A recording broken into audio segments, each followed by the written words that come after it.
Hello and welcome to another edition of AI Impact Talk with me, Thembekile Mrototo. So we've all heard of African solutions to African problems, but what about AI solutions to African problems? That's what we're going to be focusing on today as we look at the vast world once again of artificial intelligence developments in that space and apply it not just to the South African continent, or the South African context, but the African continent as a whole. And who better to speak to than Callan Abrahams, Principal AI Consultant at IOCO, who's with us today on AI Impact Talk. Callan, good to see you. How are you? I am very well and very excited to have this conversation with you today. So, Principal AI Consultant, what does that mean? What do you do? Well, it's a lot of education. Just really engaging with our customers, trying to understand what their problems are. And for me, it's always about where the opportunity to make use of AI is. A lot of the time, it really is about understanding where the customer is in their journey. AI, unfortunately, isn't something that you just install. I think it's not plug and play. It's not plug and play. It's not something that you can just go into the retailers and just go buy some AI for yourself, you know? And for different levels of organization, AI adoption looks very different. And so one of the things that I absolutely love about my role, it's really about the art of the possible. And the art of the possible specific to the customer. So we've got customers in retail, finance, industries. So tailor-made solutions, basically. Tailor-made, 100%. And tailor-made to the culture of the organization. And that's where I think I'm most excited about Africa's position on AI, or what I've seen at least. I love that you mentioned culture, right? Because when we think of AI, when anyone thinks of technology, we think of machines, programs, things that are very removed to culture in the general sense. Because when you think culture, you associate that with actual human beings. Yes. So interestingly enough, I might take a little bit of a step back, but I believe culture is definitely set by leadership. So leadership determines the culture of an organization. And leadership within this new AI revolution is heavily and is going to be heavily judged on how they lead this AI revolution within the organization. So you're going to see that in the next few years, leadership is really going to think about how do we gear our organization towards accepting and making use of AI in a very real way. So while all of that is going on, at what point then do we call on Callan? When do you come in into the situation? At any point, right? So there's components where customers are often asking themselves the question, is my data enough? Is my data good enough? Is my use case good enough? I have this really funky idea. Is this something that we can explore? And sometimes, to be honest, our customers have no idea. And they just call me and they say, you know, we've learned a lot about this AI stuff. I know about large language models. I'm using ChatGPT, but how does it relate to what I do for a living? What do we need to do? You know, how does it relate to compliance? What do I do with it in the legal space? What do I do within the finance space? So that's where, you know, the specific understanding of what would make sense for that kind of organization is specific to the knowledge base that I have. And let's talk about the range of what's out there, right? Because you can start from the startups all the way up to enterprise level. Yes. Talk us through what happens, in fact, at each of those levels and how then it applies in terms of the conversation that you and I are having today. 100%. So in relation to my role, we mostly work with enterprises. And there's a lot of complexity into making something, the AI solutions work at scale. And that scale is significant. It's a lot of compute. It's a lot of data. For a lot of customers who need personalization and things like that. So the scale is what makes it incredibly complex. So one wrong move and suddenly the solution is more expensive than the problem. And so many times when I'm doing the art of the possible with the customer, it's really around making sure that we're solving for the right problem, right? So for enterprise, it's a big deal in that space. I come from the startup space originally. Back to your roots from time to time. From time to time. And what I love about that space and what I actually want to communicate to the space is that AI is not, and AI in business is not just for large enterprises. We've got hyperscalers who are actually involved in creating solutions that are actually very accessible for small businesses and even individuals running businesses. Right. So you can get access to free databases, free LLMs, open source solutions across the board, and you can really get creative with the things that you're able to do. What I will say though is that it requires this is the fine print. T's and C's apply. It requires a level of hunger and excitement and energy. It also feels like you need to constantly be learning, right? Yes. To understand what's out there and what works for you. Yes, and it's actually the reason why I love my job. I think I'd get very bored in another space. The fact that there's always something to learn, and there's always something to learn from an individual customer's experience of artificial intelligence and how they want to apply it for their customer. You know, customers can be my enterprise customers can be in the same industry and actually have very different positions on how they want to adopt AI. And so for me, it's all about navigating and exploring those solutions for those customers. I love that. So you don't just say, okay, these are two banks, therefore. No. If this works for bank A, it'll work for bank B. But I want to talk about what you were saying earlier, just in terms of perhaps even the startups. Yeah. Why they may have certain misconceptions about the opportunities that are available. What do they find most intimidating? Is it just a price issue? It's a knowledge issue. So there's a lot to learn. It's a big knowledge gap. So if you haven't been exposed to data, the tech space, open source communities within the tech community, it is going to be a difficult starting point. But once you get really once you really engross yourself into the community of data and AI, and tech, let's just say tech, I will say it's a very welcoming space. I think that for me, I think it's incredibly exciting, and the reason why I'm so vocal and present and visual is because I really want to encourage young people, specifically young women of color, to get into the space. Yes, you might not have a maths degree like I do, or some of the data science, but you can learn on the job. But you not necessarily on the job. I mean, there's training, online training. There's so much available, even from the hyperscalers, your Amazons, your Google, your Microsofts. They're making these things available for free. And this education is there.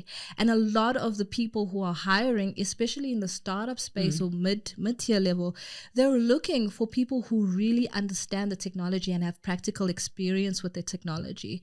So the more you actually can contribute in terms of projects that you've worked on, you know, the more people will get excited about the contribution that you can make to. And is it easy to sort of get in then, to be able to gain that experience that takes you to the next level and potentially to a level where someone could be doing what you're doing? It is. It really is. And that's what makes it incredibly exciting. What I found though is we have an issue of imposter syndrome. Many young people ask themselves the question, what makes me good enough to start this type of career? You feel like a fraud. Yes, sometimes. I'm not smart enough. I'm not from the right background. Can I also be involved in this AI revolution? But the reality is that AI is going to be everywhere. Very similar to the opportunities that the introduction of the internet created for everyone. AI is literally in every single industry. And with that in mind, then, are the greatest opportunities when you look overall, just at a bird's eye view, are the greatest opportunities in terms of getting into what already exists, or is there greater room for innovation still? Innovation, 100%. And I think, you know, we really need to think about the population statistics of Africa. Our continent is young, and it's young in a very exciting time, and a time when knowledge and technology and innovation, you're limited by your creativity. And when in history can we actually say that? We're now in a space where other countries also want to invest heavily in Africa, and it makes sense if you think about the fact that the population is going to grow and going to look for jobs and going to need ordinary goods and services. You'll find that any multinational company that wants to grow globally will need to grow in Africa first. Because the ideas also need people to make them work. Yes. And I mean, if I think about toothpaste, the reality is that more people, the more toothpaste you sell. Think about toothpaste. I mean, it's just basic at that level. I actually, in one of my previous talks at Microsoft, I mentioned AI economics.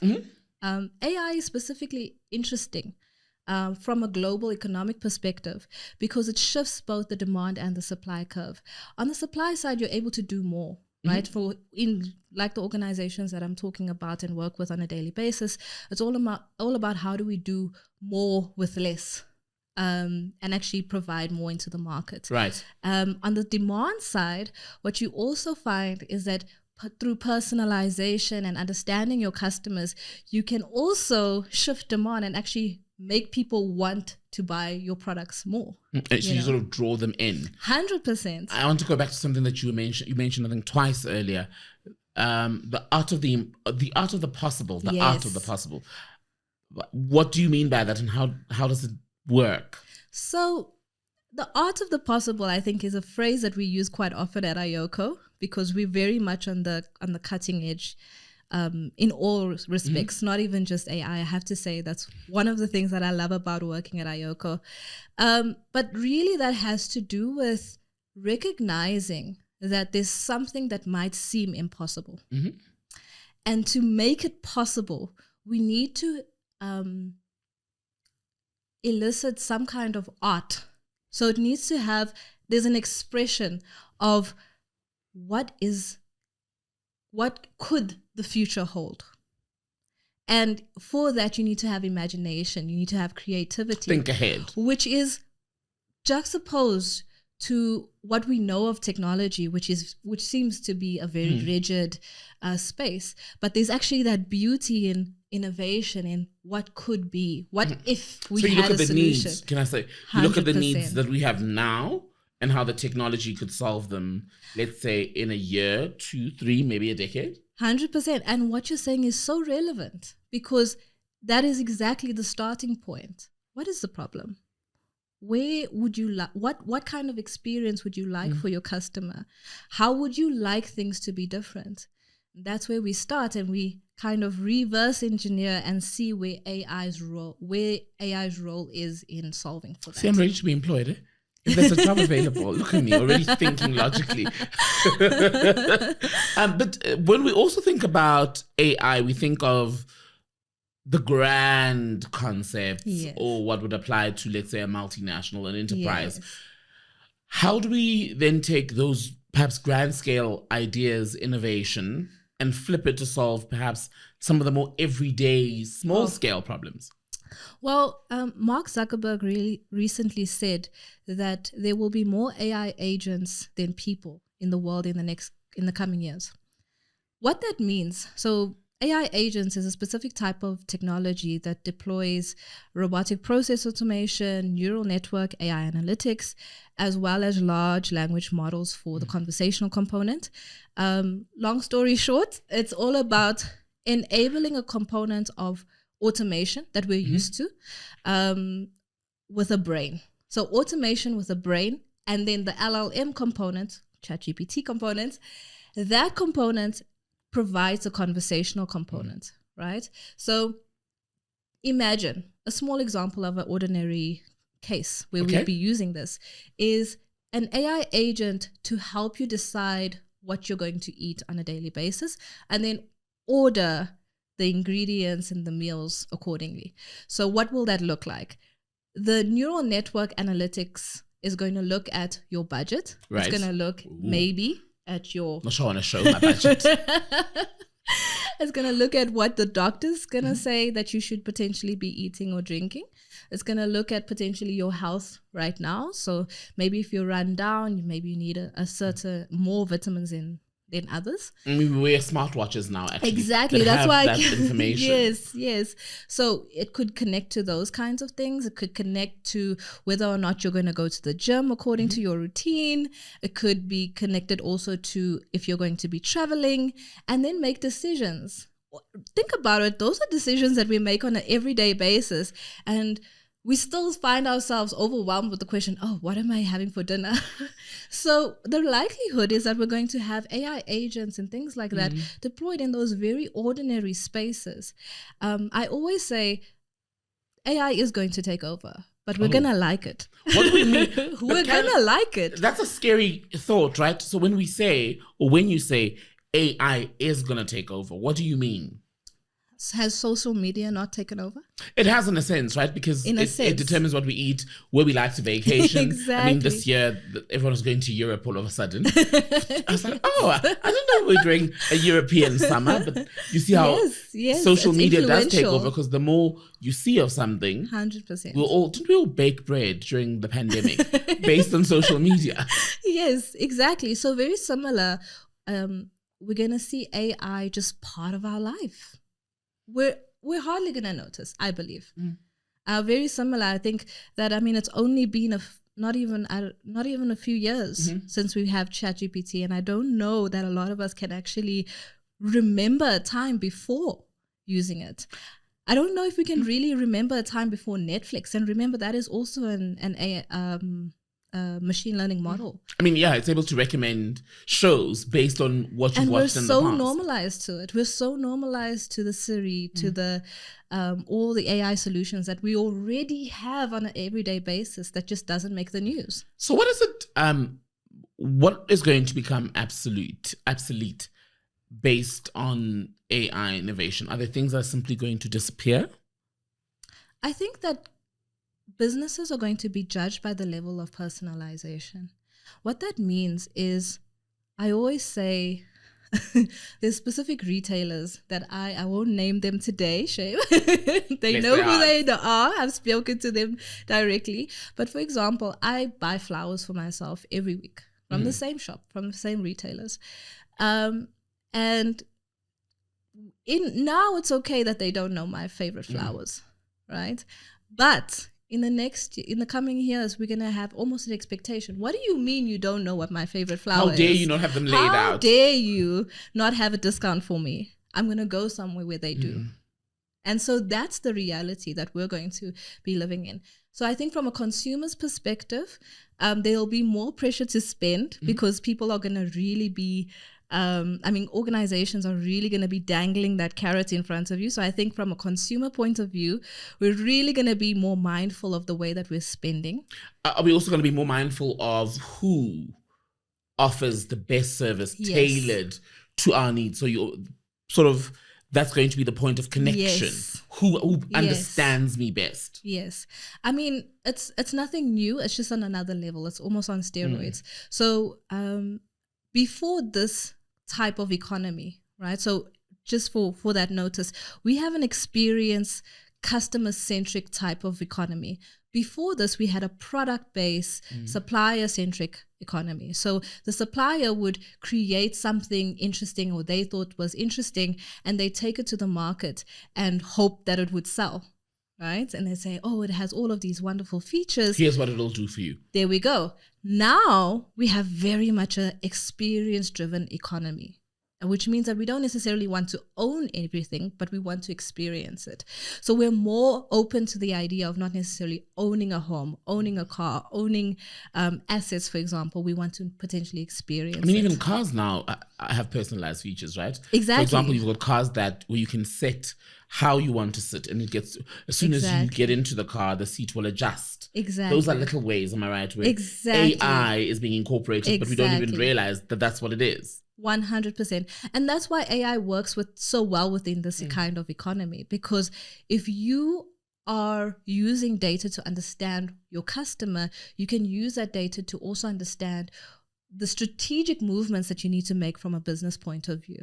When is AI going to help us find marriage? Woo!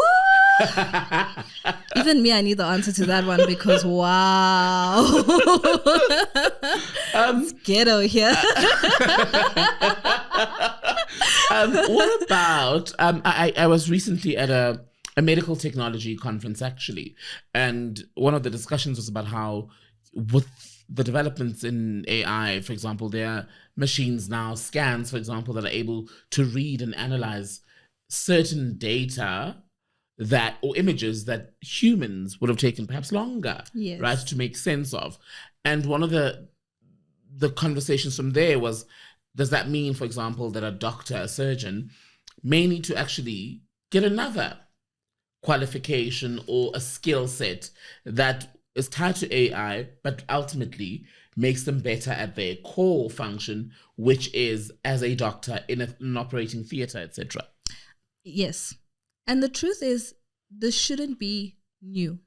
The reality is that in all industries, we've needed to upgrade our tools to provide better services and solutions. Mm-hmm. So, for example, we now have laptops. We're not writing with scrolls, right, and feathers anymore, right? Even you can look at the invention of the ballpoint pen. Small innovations that have helped us develop as society. If you don't want to write now, you can send a voice note. 100%. And you can get AI to transcribe it. Mm-hmm. So the reality is that the nature of being human, and it's actually something that we spoke about a little bit earlier, is that I do believe that artificial intelligence really provides us with a interesting idea of identity crisis as humanity. Who are we without work and all these other things that we physically had to do or mentally had to solve? And I think that's really where the question is and where the fear is. Because we have to confront ourselves and figure out who are we without having necessarily a purpose for work. Who are we if we don't work? What does it mean to be human? I know this is a very philosophical question. Can AI help us answer those questions? No, unfortunately. I also say that AI doesn't have desire. That's the biggest difference between humans and artificial intelligence. And so artificial intelligence has the desire of whoever is programming it. Correct? You tell it what you need from it. Exactly, which is very dangerous because obviously in the wrong hands, it's a calamity. To be honest, we have situations where cybersecurity thieves have their own large language models. You no longer can find phishing emails with bad English. They've upgraded, for example. And so it really begs the question that we need to really evaluate on a broader level how this thing is going to affect our society. And it's another reason why I'm so vocal and present, because I believe that the more equal we make the conversation and the more we have these kinds of discussions, the more people can participate in building their new world, in determining what society is going to look like in the next few years. From a consumer point of view, we also have a lot of power in determining how these solutions will be affecting us and how we feel we want to make use of them in our South African society, for example. And do we know enough about at least what's already out there in terms of undoing it? Because one of the fears around AI, especially when you start to talk about law and ethics and compliance, etc., is yes, it can do all of these things, but do we know enough to undo certain decisions? Yes, certain decisions, certain actions, certain decisions. I advocate for augmented AI, not because it's the nice way of not replacing people. I just believe it's better AI. The reality that you're just going to be able to trust artificial intelligence is silly, to be honest. I think that what we need to be thinking of artificial intelligence as is a very eager, annoying, over excitable colleague. Never goes on vacation, always available, never needs a break, works 7 days a week, all the time, but at the same time doesn't have the contextual understanding of what it means to be human, because it will never have that. It can be in more than one place. So it definitely has its pros and it has its cons. What are the cons? Outside of it not being able to necessarily tap into the contextual knowledge or the experience at that It's level. expensive. It can be very expensive. If you think about, for example, many large language models from an enterprise basis, if you're looking at your Bedrocks or your Copilot solutions, you're going to be paying in tokens. So for every phrase, there's a certain cost related to that. That model also needs to be hosted somewhere. It needs to be connected to places. That data needs to be hosted somewhere. So on an enterprise level, you really have to weigh up those costs. Wow. So we're almost out of time, but your final thought on AI and the opportunities for South Africa and the rest of the continent? I think we're so well positioned for this. We have a continent that is ripe for investment, and that investment is going to come in the form of being able to build the right AI solutions from the beginning. So you're going to invest in the right data solutions. You're going to invest in the right integration capabilities, the right models to enable solutions on the continent. We don't necessarily have the same hurdle of legacy issues in certain cases, which actually brings us the ability to leapfrog many of the issues from technology perspective that other continents might be experiencing. So the newness and the freshness of our market also begs that we can use this technology correctly right from the get-go. Callan, really good to speak to you. It's been so insightful. I've learned a lot. Thank you so much for coming on to AI Impact Talk. Thank you for having me. It's been so fun. And thank you for watching this edition of AI Impact Talk. We'll be back again with you next week with another edition where we'll hopefully be learning and finding out a few more things about artificial intelligence together.